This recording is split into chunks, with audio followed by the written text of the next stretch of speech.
Hey guys, welcome to the next tutorial for ethical hacking and penetration testing with Kali Linux. So in the previous tutorial, I explained it to you as to how we can go ahead and install the VMware tools. In this tutorial, we will be going ahead and configuring each and everything. So just to cover the basics, here we have the system settings, the root, whether it's available or busy, system settings. You can go ahead and change the background over here. I'll be changing it to something light so that it will be easier for you to see. So I'll just go ahead and select this, and after that you have the brightness unlock, and you can go ahead and configure your, I'll just go ahead and keep it fast, and intensity would be this much, and perfect. Okay, everything else is perfect. So just go ahead and configure, and when you start it for the first time, you Kali Linux, you can see it over here, the specific thing that your sound is turned off. So in order to turn it on, you need to go ahead and click mute, and then you can go ahead and increase its volume, and no matter how much time you go ahead and make it, it will still be mute when you go ahead and start it,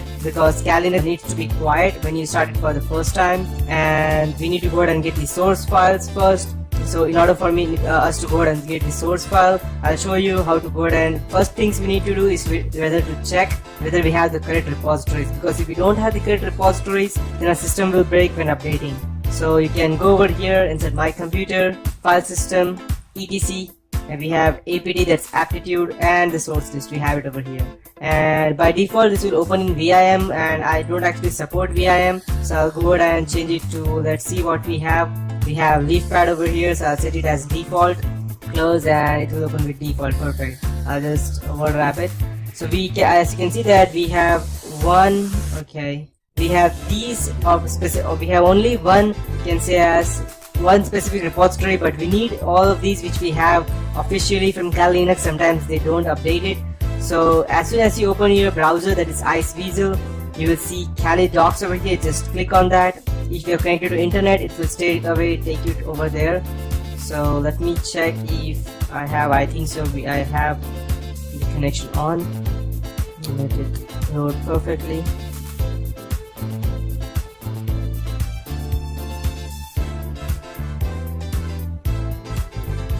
Okay, so once you have it over, you can see Kali source list repositories. Just click over here. So as you can see that we have 3 repositories over here. One for the regular repositories, that means the updates. One are the source repositories, that means any extra installation that you need other than the operating system that has in its default, you will get it over here. And these are the bleeding edge. You won't need the bleeding edge unless you are a developer. And since you are watching this tutorial, I will believe that you are not a developer and you are just trying to learn Kali Linux or hacking. So we need only these 2 repositories. So what I would be doing, I'll just select each and everything, delete, and since this is a period list file, if I go ahead and type pound, it will go ahead and convert that into a specific comment. So I'll just type, and I'll go ahead and copy it regular repositories. I'll paste it over here, and I'll go ahead and copy these 2 repository links, and I'll paste it, and then I'll type source repositories, and I will go ahead and copy everything from over here, and I'll paste it. Perfect. And just one thing, most of these people out there don't know about this. Just in case you want to speed up your updating process, just go ahead and convert this HTTP to REPO. You can just go ahead and copy the same and paste it over here and save it. And when you go ahead and try to update, you will get much better speed, because it will go ahead and try to get its latest network mirror than directly downloading from the source web server. So once we have it, I'll just close, open this terminal, and since we need to run an update, we don't need to type. If you are a Linux user previously, you might be wondering that you need to type sudo, that means super user do, every time to go ahead and get a root access. But as you can see, we have already the root access over here, root@Kali, so we don't need to type sudo every time. We can straight away type whatever we want and it will directly run through root. So I need to go ahead and get the update, so I'll just type apt-get space update, that means aptitude get update. So it will go ahead and check all the updates that it has, connect to its web server, and give me back the result whether there are any updates or not. So by the time it's getting updated, I'll let you know about some few other things, that is installing this on MacBook Pro, which I have not yet taught it to you. I've only let you know as to how we can go ahead and install this normally, and we also have to check the live USB version as to how we can go ahead and install that as well. So, and also we have the persistence inside that, so just let this update.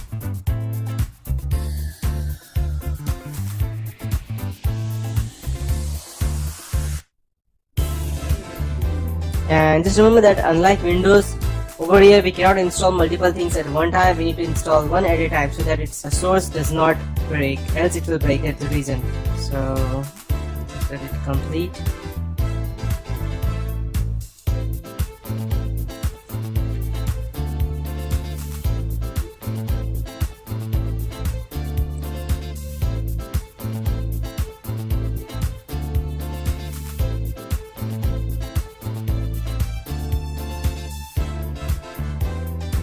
By that time, the time it gets all the updates, I'll show you a few other things.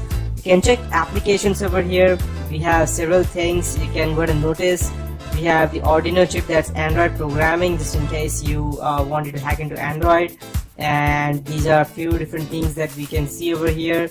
The best part over here is Kali Linux. It has more than, you can say, as 200 tools for hacking, each for a specific purpose. So that means if you have Kali Linux, then you know how to use it. That means you have almost half of your hacking knowledge. That's how it will be. It has included Ruby and Python installation, and as well as Perl, so you don't need to go ahead and install it separately. To start Python, just in case, you can just type Python and it will start the Python 2.7 version, which is by default. If you want anything else, then you can go ahead and select that as well. So you need to go ahead and right click, edit menus, and in order to activate the Python version, you can go ahead and select from over here 2.7 and 3.2, the normal version which we will use. And this is the default iceweasel. If you want, you can go ahead and install Tor browser as well, just to go ahead and browse safely and securely. And these are the ham radios, the radio chirp, and these are the Wireshark, which you would use for sniffing and spoofing, EtherCap, and which I will be teaching you later on. So as you can see that we have several tools. These are top 10 security tools which we have over here. CrackNG to go ahead and crack wireless hacking, Burpsuit to crack password, John the Ripper, Maltigo to gather information, and Metasploit is the best that we could ever use. SQL Map and Wireshark again, and Nmap for OS fingerprinting and stuff. And then we have for information gathering, we have DNS analysis. We have all of these things in which I consider ZenMap and DNS Tracer the best. We have intrusion detection, identification, live. So you can see that now you can understand that why Kali Linux is far different from any other operating system we have ever seen. I believe we have all the headers. Okay, so this is one of the reasons that it has n number of tools, or you can say it has all the tools that any person can need to go ahead and do anything. Routing analysis, vulnerability, web application, passwords, be it anything from social engineering to exploitation, it has everything. So as you can see, coming back to our updates, it has checked all the updates, and let's check if we have any upgrades. That means any updates. So I can go and apt get upgrade. We have 433 MB of updates that we need, which I would not be updating as of now. Or if you want, you can also go and type distribution update upgrade. And okay, we have total of 730 MB of files, which will update each and everything. And I won't be installing that because it will take a very long time. So no. And I'll also go ahead and type install a few things that I would need. That would be gedit, that's an editor. Okay, you will get install gedit, and yes, it's a 4 MB file. It will take quite a bit, I believe, to go ahead and install that. So by that time, I'll let you know as to how we can go ahead and install MacBook. This is it for this tutorial. In the next tutorial, I'll be teaching you about installing Kali Linux on MacBook Pro and configuring it.